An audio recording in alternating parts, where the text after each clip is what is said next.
G'day Sports by Fry fans, thank you for tuning in to another episode of the Sports by Fry YouTube channel, back here for the third last fantasy round wrap-up of 2019. I'll be doing some, hopefully, NBA and NFL fantasy stuff throughout the rest of those seasons, but the AFL Fantasy season only has 2 weeks left after round 21. There was plenty of big scores in round 21 and plenty of carnage for some of the guys up near the top. Dustin Martin's laid out means that there's now only 4 points between first and second in the overall ranks. We've also only got 4 trades left for the rest of the 29 season, and most leagues and drafts finals will only have 4 teams remaining. So plenty to talk about and unpack after another exciting weekend of footy. So without further ado, let me dive into the round 21 wrap-up. First thing I have to do is discuss how the large fries and Coke went. And for the second week in a row, I managed to score over 2,400. I'm starting to peak at the end of the season. Would have loved to peak coming off the buys and push up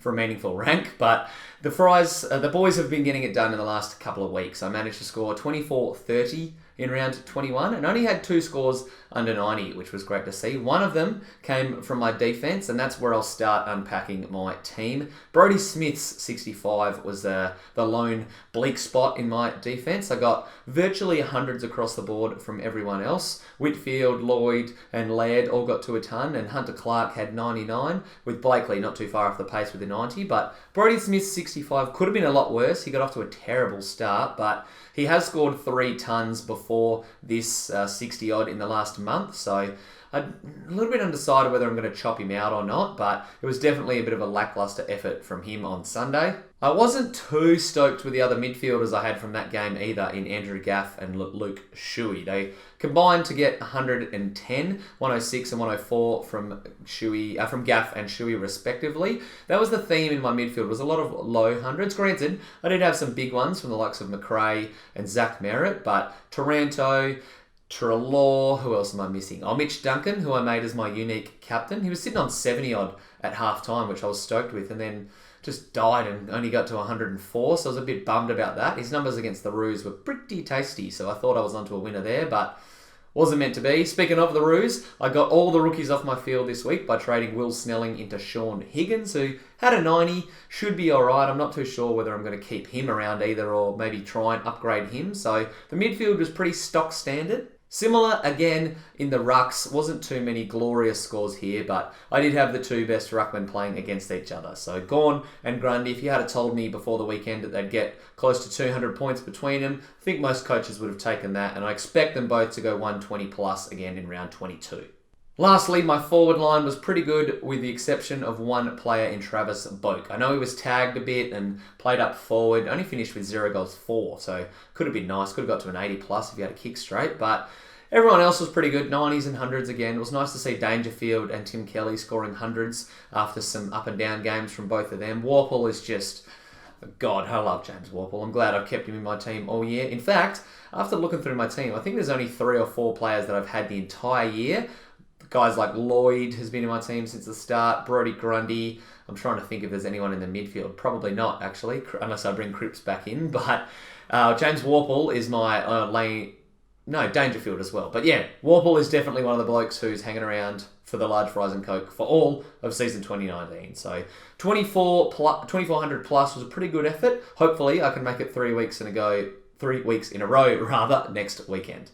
Luckily for a lot of coaches, there weren't any major injury concerns coming from the weekend, but there are a couple of small niggles that could be relevant for fantasy coaches around the globe. The first name I'm going to talk about is Rory Sloane, who only played half the West Coast game, pretty much very early in the second half, went to the bench with blurred vision, and from what I've read, he's got a bit of a black eye and a sore cheekbone at the moment, and he's no guarantee to play in round 22. If he misses, I think it's a perfect excuse to trade him away and try and get another big dog in your midfield, maybe Josh Kelly if you've got some coin around, who should be back this week for the Giants. I did flag that Kelly probably wouldn't play in cold Canberra, where we saw plenty of snow, so coming back from a calf injury, you didn't really want to risk it, and obviously they're beginning to try and suit up the best way possible for finals, so Kelly getting a couple of games in before the end of the year appears likely, and I'd be surprised if he wasn't in GWS's outfit in round 22. Someone who should stay in their team's outfit the aforementioned Patrick Dangerfield and Rowan Marshall. Had minor injury niggles over the weekend, and at one stage it looked like, especially Marshall's, was going to be something serious, but both of them played out the game. They will be a little bit sore, so they could be rested potentially next week, but I don't think we have anything too much to worry about. And the only other real main talking points from injury issues hurt draft coaches. Anthony Miles could miss after playing less than 50% of the game with a dud ankle, and he's no certainty to fire, along with Brett Delidio, who has a calf complaint. 3 to 4 weeks that's expected to sideline him for, after originally Leon Cameron saying he was going to be fine to play next week. So you might want to address those needs and situations if you have them in your draft side. Talking trade tactics now. Up forward, there aren't really value plays that you can probably chase, which makes Toby Green really the only Blake you'd probably want to be trading into your forward line. He does come at a pretty penny at the moment, 700 rather, and 67 grand he will cost you. So someone like myself who's been stuck with Jack Zeeble for a few weeks probably won't be able to get to Toby Green. So you might have missed the boat with him, but if you need a bit of value, there's plenty to be found down back. Cade Simpson has been in ripper form recently, and don't be surprised if he's playing, or next 2 weeks will be his last 2 weeks of AFL footy, which is maybe why he's playing a bit more carefree, but he's certainly a good option, along with the likes of Dan Houston, who has seen his numbers boost with an uptick in midfield minutes. Both of those guys I like the looks of. Houston about 50 grand cheaper than Cade Simpson, so if you need a defensive option, those two are great. Maybe even save some money by trading Brodie Smith into one of them. In the midfield, most coaches will be doing the premium shuffle, so again, as per usual, if you've got any questions, fire them away through social media or in the comments section, wherever you'd like. But if you do have rooks on your midfield ground and you're trying to get rid of them, then Dan Hannebery is certainly an option to consider. I know he comes with plenty of risk and he could be a laid out in the last game of the year, and there's all sorts that could go wrong with Hannebery, but when he's on, he is definitely on. He was on fire against Freo with 117 and priced at just over 500 grand. He's averaging a ton for the season, and there's no reason why he can't put 2 more triple figure scores on the board. For the rookie downgrade targets, I think anyone priced under 200 grand and is playing should be good for your bench. Jason Carter, James Rose, Jaith, the Hawks defender, CJ as he's commonly known. I can't butcher CJ, but I would butcher the rest of his name. All 3 of them didn't really score great on the weekend. They all had under 40, and Bell only got to 25. But if you do need a playing emergency and any of those blokes hold and you don't have them in your side, they're fine trade targets. Someone like John Noble could maybe get back up for the Pies as well, and don't rule out Hugh Goddard coming in for Liam Jones either to end Carlton's season. Trade out candidates. I've already talked plenty about Brodie Smith, and I'm a little bit against trading him out after 3 fantasy tons before this West Coast game. The Eagles are pretty hard to score against. He's got Collingwood this week, which isn't a ton easier. They are a finals team, but they're kind of trending in the wrong direction, so I don't blame you for giving Smith another week, but he does have the Bulldogs in the last game of the year as well, so 2 not great matchups, so maybe you'd want to flick him along. If you are rocking with someone like Sloane, or maybe even an underperformer in your midfield like Lachie Neale, and you want to chop them out, I think that's a wise move. Both priced around the 650k mark. You can still turn them into something noteworthy. And even though Trav Boak had a sub 60, I wouldn't go throwing him under the bus just yet. I have high hopes that he can return to form against North Melbourne, and he's got Freo to end the year. So there could be 2 110, 120 scores. So I think it's wise to give Boakey at least another week. I didn't get to watch the game, so I don't know exactly how his role was impacted by the tag and if he will keep playing forward, but it's definitely something to monitor in the last 2 weeks of the year.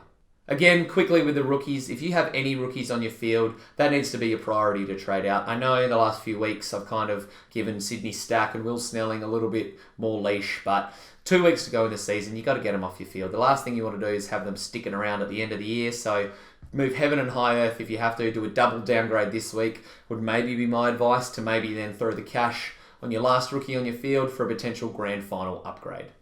A lot of draft coaches will be sweating on their teams ahead of preliminary finals as well, so it's time to look a little bit at some waiver wire watch targets. These numbers that I'm putting up on the screen all came before free agency lifted, so they might have seen a spike in their ownership. The big one I would have targeted, and still can target, is Jack Graham. Had a career game against, who the Tigers play now? Can't remember. Had a career game on the weekend, had 20 touches or 22 touches, 14 tackles, 4 goals, so don't go expecting him to have 140 again next week, but who knows? He could provide another 80 and then maybe go bang in the last game of the year against the Lions. You never know. These type of guys and those type of scores is what wins you draft matchups. So nothing wrong with chasing him. Chad Wingard is someone I really like the looks of, but already in 50% of teams, he probably won't be floating around, but worth having a look. You never know. He could be out there. If you're chasing someone down back, I like the looks of Mark Blixarves. Got him in one of my teams, and he's been scoring a couple of 70s and 80s, which has been a nice get, especially in deeper leagues with only 13% ownership. If you're looking for a forward, only 1% ownership was Darcy Fogarty. I know he kicked 5 against West Coast, and there's no guarantees he'll do that again, but definitely a viable candidate if you want to try and get a bit fancy and get a bit of bench depth. Finally, in the rucks, no one really jumps to mind other than Peter Laddams, who's holding Scotty Lysett in the sandful at the moment. Had 100 on the weekend against Sydney, and we know that the Swans are really easy to score against, so don't go expecting Laddams to drop too many more tons, but he could just get up there with another 70 or 60 and at least give you a little bit of an option in your ruck lineup. Last thing I want to discuss is my moves for this week. Barring anything crazy, one move will definitely be chopping Darcy Fort to Jordan Sweet, pocketing another 80 or so grand, and that'll give me around $100,000 to play with. I could turn Sean Higgins to someone like Paddy Cripps, maybe Tom Rockcliffe, but I'm sneakily looking at him as an upgrade for the last round of the season. Brodie Smith isn't safe either. I might go up to someone like Basher Hooley or Jack Crisp. I'm going to the Richmond West Coast game at the G this week, so it'd be nice to maybe watch Basher run around. I could also go cheaper and chase one of those other guys that I talked about in Dan Houston or Cade Simpson. So it'll probably be Smith or Higgins that gets the chop for me this week, and maybe team selection will change things on Thursday, but fingers crossed I can stick to my already well made out plans. And that's going to do it for another round wrap up. Thank you again for tuning in. Make sure tomorrow you check out my Dream Team Talk Cash Cows piece. I'm starting to do some award nominations, I guess you can say, and working through the process of handing out some trophies for all the fantasy rookies. So check that out on dreamteamtalk.com. Otherwise, thanks again for tuning in. Good luck in round 22. Hopefully you can advance to the grand final in your fantasy leagues. But again, thanks for tuning in. Until next time, peace.